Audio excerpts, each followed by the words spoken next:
The Crimson Envelope Part 1. The Discovery Detective.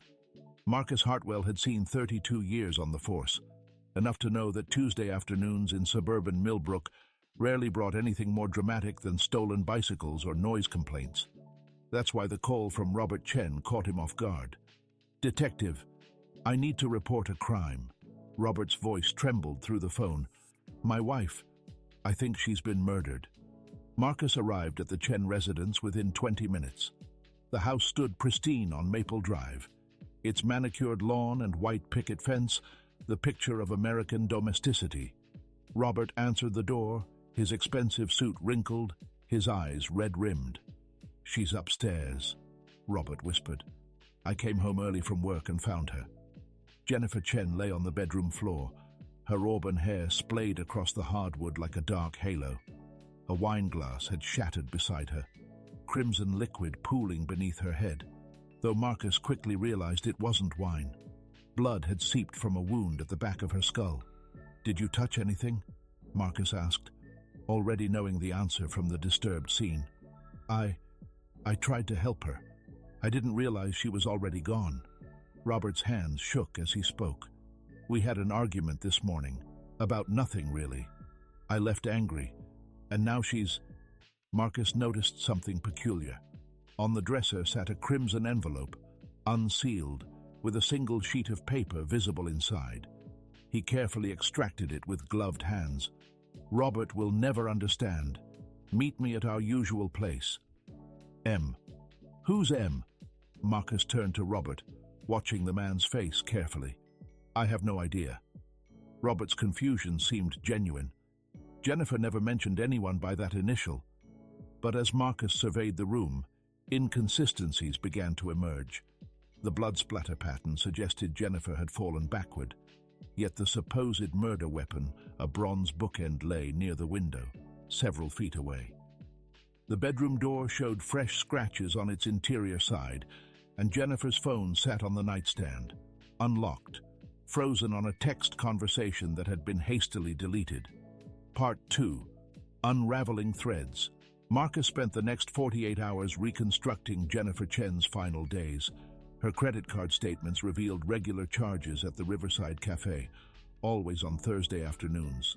Surveillance footage from the cafe showed Jennifer meeting a tall man with dark hair, their interactions intimate but cautious, frequent glances over shoulders, hushed conversations. The man's identity came through easily enough: Michael Strand, an architect who worked in the same building as Jennifer's dental practice. Marcus brought him in for questioning. "Yes, I knew Jennifer," Michael admitted immediately, his confidence unsettling. "We were friends, good friends." The note suggested more than friendship. Michael leaned back, his expression carefully neutral. "Jennifer was unhappy in her marriage. We talked about it. But I didn't write that note, Detective. Check the handwriting, it's not mine." He was right. Forensics confirmed the handwriting belonged to Jennifer herself. "She wrote herself a love note?" Marcus's partner, Detective Sarah Chen, no relation, raised an eyebrow. "Or someone wanted us to think she was having an affair," Marcus replied, his mind working through the possibilities. The investigation took a darker turn when Marcus discovered Robert Chen's financial troubles. The successful investment banker had been hemorrhaging money for months, bad trades covered up through increasingly desperate measures. Jennifer's life insurance policy was worth $2 million. Robert's alibi seemed solid. Security footage showed him at his office building until he claimed to leave. But Marcus noticed something odd. The timestamps on the footage jumped slightly, a barely perceptible skip at 2:47 p.m. The footage was edited, the forensics tech confirmed. Someone with access to the building's security system removed approximately 23 minutes. Robert Chen had that access through his position on the building's board of directors. Part 3. The Setup. Marcus confronted Robert in the interrogation room, laying out the evidence methodically. The financial motive, the edited surveillance, the suspicious note that seemed designed to point toward an affair. "You staged it," Marcus said. "Created this fictional lover to muddy the waters. But you made mistakes." Robert's composure cracked. You don't understand. Jennifer was going to leave me. She discovered what I'd done with our savings, the loans I'd taken against our house. She was going to expose me, ruin me. So you killed her." "No!" Robert's voice broke. "I wanted to. God help me.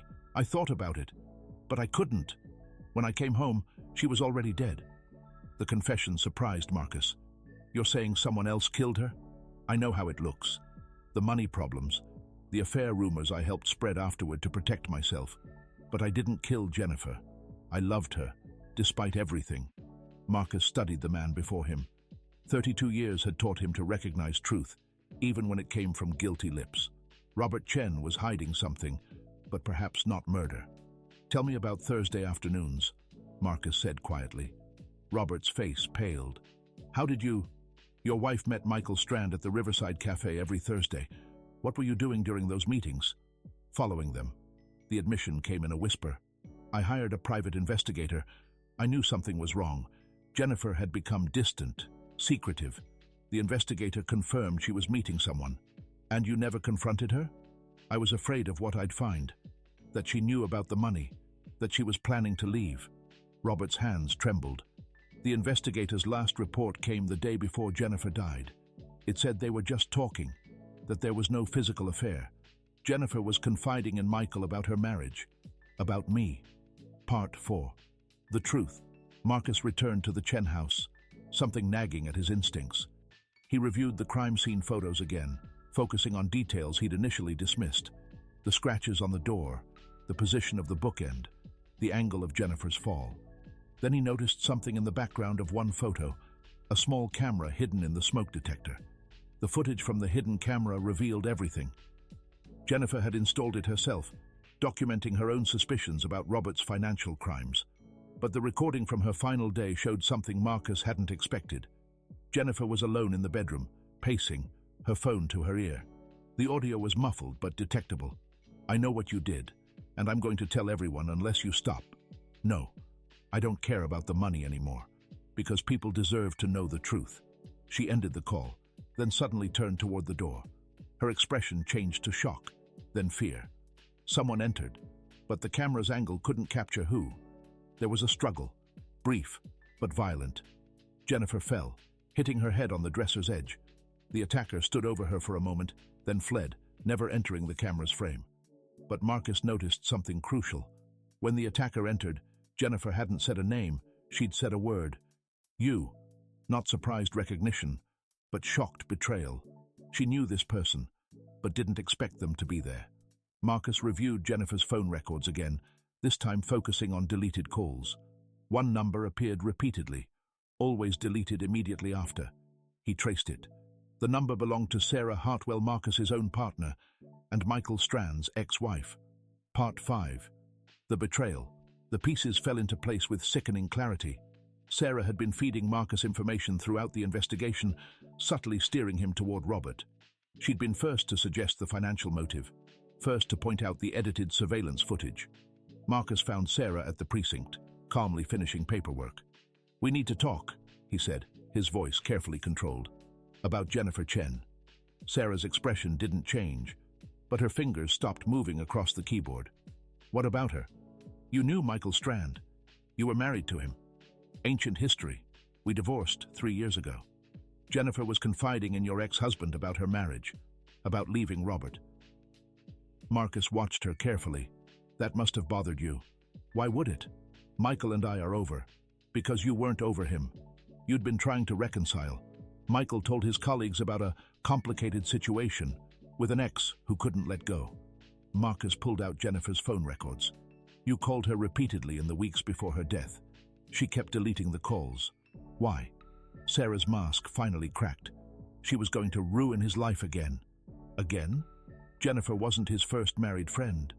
3 years ago, Michael had an affair with another woman, emotional, he claimed, just like with Jennifer. But it destroyed 2 families. Our marriage ended. The other woman's marriage ended. Michael promised he'd never do it again. Sarah's voice grew cold. Then I saw them together at the cafe. He was falling for her, I could see it. History repeating. "So you went to warn Jennifer off?" "I went to make her understand what she was doing, but she was self-righteous, claimed she and Michael were just friends, that I was obsessed and unstable. Sarah's hands clenched. She threatened to file a restraining order against me, said she'd tell the department I was harassing her. So you went to her house that day. I just wanted to talk, to make her see reason. But she was on the phone when I arrived, arguing with someone about money, about telling the truth. She was agitated, irrational. When she saw me, she screamed at me to leave, said she'd report me. And you pushed her. She came at me. She was going to hit me with that bookend. We struggled, and she fell, hit her head. Sarah's voice broke. It was an accident, Marcus. I never meant to kill her. But you left her there to die. I panicked. I thought about calling for help, but then I realized Robert had motive, means, opportunity. The affair rumors I'd heard about would point away from me. If I just left, it would look like Robert did it. And you used your position to steer the investigation toward him. Sarah met his eyes. I've been a good cop for 15 years. One mistake shouldn't destroy everything. It wasn't a mistake, Marcus said quietly. You went to that house to threaten Jennifer Chen. Whether you meant to kill her or not, you made a choice to let her die. Then you made another choice to frame an innocent man. Epilogue. Robert Chen was cleared of all charges. The evidence against Sarah was overwhelming, her phone records placing her near the Chen house, her fingerprints on the bedroom door where Jennifer had scratched at it trying to escape, and ultimately, her own confession. Michael Strand left Millbrook, carrying the weight of knowing his friendship had inadvertently led to Jennifer's death. The crimson envelope, Marcus learned, had been Jennifer's way of documenting her suspicions about Robert's finances. M stood for Marcus, as she'd planned to bring the evidence to the detective. She'd written it as a draft letter, but never sent it. As Marcus watched Sarah being led away in handcuffs, he reflected on the terrible irony. A cop who'd spent years solving crimes had committed one through a toxic mixture of jealousy, rage, and fear. Jennifer Chen had died, not because of an affair that never happened, but because of one person's inability to let go of the past. The truth, as Marcus had learned over 32 years, was rarely what it first appeared to be, but it always, eventually, came to light. Justice, he thought as he closed the case file, might be slow, but it was inevitable.